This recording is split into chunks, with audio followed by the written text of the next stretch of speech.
So, very good. We're into really the detail now. We've set the scene. The water still being worked upon, but we want to key it really. I want to key it in relation to the finished of the boats, the hulls, which obviously are going to take our attention now. But this is a process of building up the sense of the striations. You can see I'm just teasing the form a little bit here of the water surface and so forth, and you'll take time to do the same.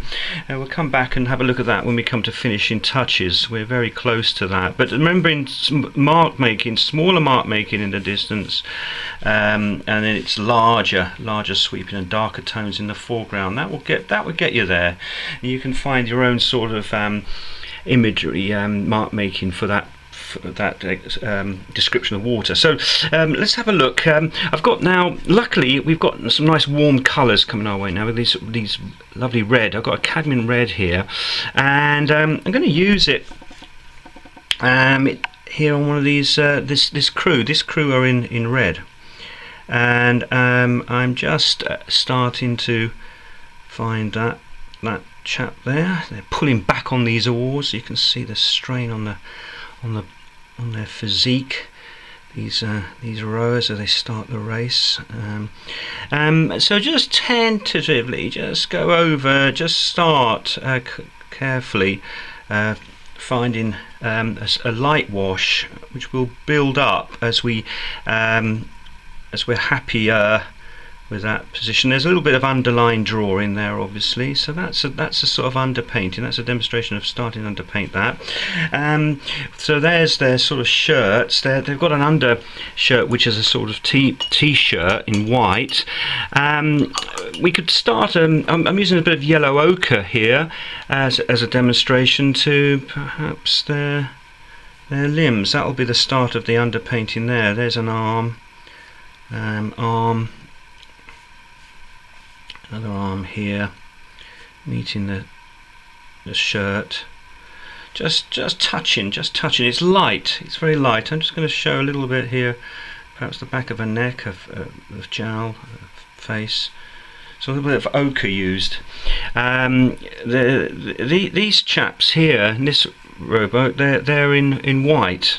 So we just got to keep that intensity of white, and perhaps the contrast of the white against the blue behind of the water. So there's a start of beginning to sort of playfully begin to find the rowers. I've got here a sort of burnt sienna, which I'm going to use here on this side of the head of this rower. Perhaps this one too. One or two of them have got caps, rowing caps on, so we'll have a look at doing that also. So we're just gently does it. And as that red's dried, now I could perhaps come in a little bit fiercer. I'm going to use a stronger mix of that red, and come back to this leading over, and you can see how I'm beginning to show a little bit more form. I'm able to, because I know where it is in relation to, and the same with this one on this side. So it's starting to be a little bit more realistic in terms of the form of the body. And if I'm allowed just to use, let's just very quickly rinse that brush. If I use a little bit of blue now against that's cerulean blue, dare I say. I've used quite a lot of that. I can show how we can perhaps use on the white t-shirt. We've got this effect of shadow, shadows on a bit heavy. Let go a little bit lighter, and this is about detail now. Have a look how we're starting to use the sense of detail in the foreground, which is going to just help with the overall impression that we're making here today. So we're now close to the close of this study. All sorts of things going on. As we can see, we've got all sorts of little jobs to do. I'm going back to a bit of drawing here, using any little trick. I've gone back to using some colouring pencil. I don't think there's any problem about that. These are these watercolour pencils which we've used earlier on the course. These will assist us in this, guys. I'm just putting some oars here. I'm just showing you some little tricks that we can use here. I've got two tone here, blue and a lighter one. So these are the sort of things we expect at the end of the watercolour. We're just beginning now to finish things off, and you'll find yourself flicking about the picture space in consequence. All this takes a little bit of doing to get the necessary detail and finish. And we're flicking about the palette, full use of the palette now. It's full elements of colour. There's an ore here to sort of manage here. I'm going to put this ore there. There's a flash of red on this one too. Again, lightly does it to start with, and then you put in the heavier tone as you're happy with its position. Reflections, important. Everything has a relative position in the painting, and reflections are important here as we sort of establish this foreground and the sort of movement. And this will take a little bit of time and teasing. Use your eye across the whole picture space.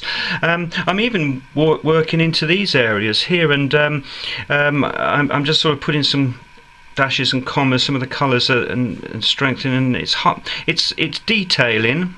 Highlighting and detailing, isn't it? It's mark against mark, and you're making an assessment right through this stage of the picture, and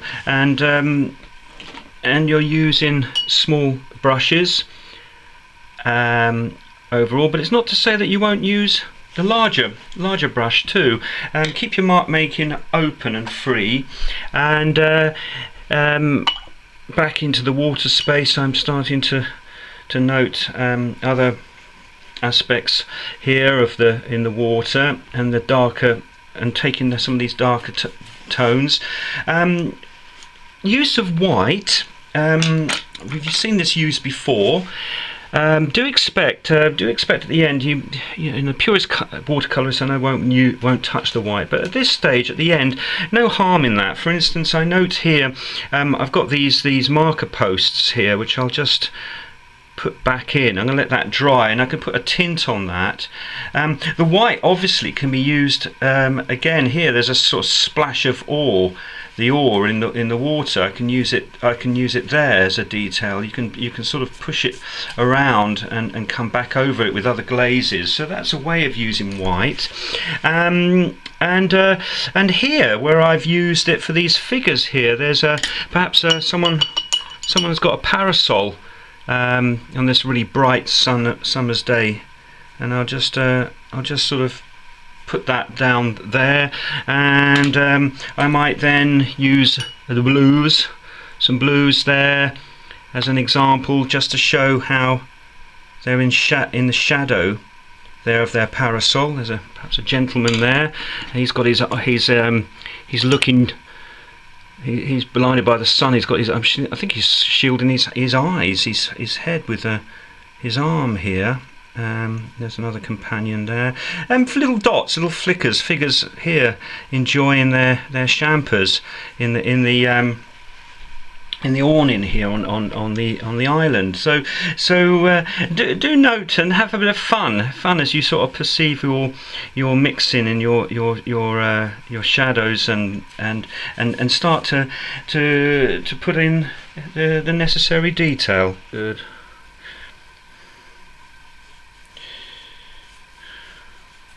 So it's final touches, everyone. We're very close to finish.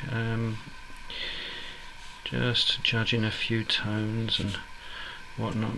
Be gentle across the watercolour, and really, generally speaking, a way of suggesting that at the end it is fine-tuning. You go around, one tends to look around the whole of the painting, and what a better way to sort of demonstrate that at this final stage in this demo, by going right back to the sky. I'm going to revise the tint that was put in those clouds. That sort of, do you remember there was a a yellow ochre, I'm going to use just a blush, a very tiny amount of red. I think I'm going to try to pick up some of that red in this part of the painting in the sky, and it's a very subtle use of a little bit of warmth in those summer clouds. A little blush of red in there, just to sort of pick up in the same way, and perhaps in the distance sky. It's subtle, but it just sort of shows the way that we exploit colour across the whole picture space. I call it colour on the move. And then, yes, there's emphasis, there's the use of a fine brush at the end if there's anything to pick out. It's dashes, commas, dots, highlights, little marks that just give emphasis in places, and this is judged carefully through the painting again as a whole. And I suppose what better place than to finish but right back at the temple, because you may know that in the temple above the cupola, inside this dome, there's a statuette. Hardly registered here in this picture, but there it is, and it's a she. I think she's of all things a Bacchante. Yes, one of the nymphs of Bacchus. We all know who Bacchus is, and I suppose that's why we finish at the beer tent. Champagne for me, though. So I really hope that I can dust off my straw boater for next year and see you at Henley by the Thames at the regatta. Let's hope I can see you all there. All the best.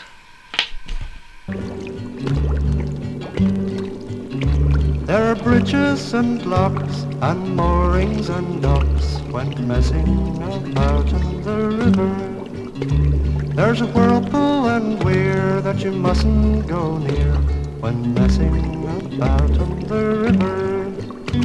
There are backwater places all hidden from view and quaint little islands just awaiting for you. So I'll leave you right now to cast off your bow, to go messing about on the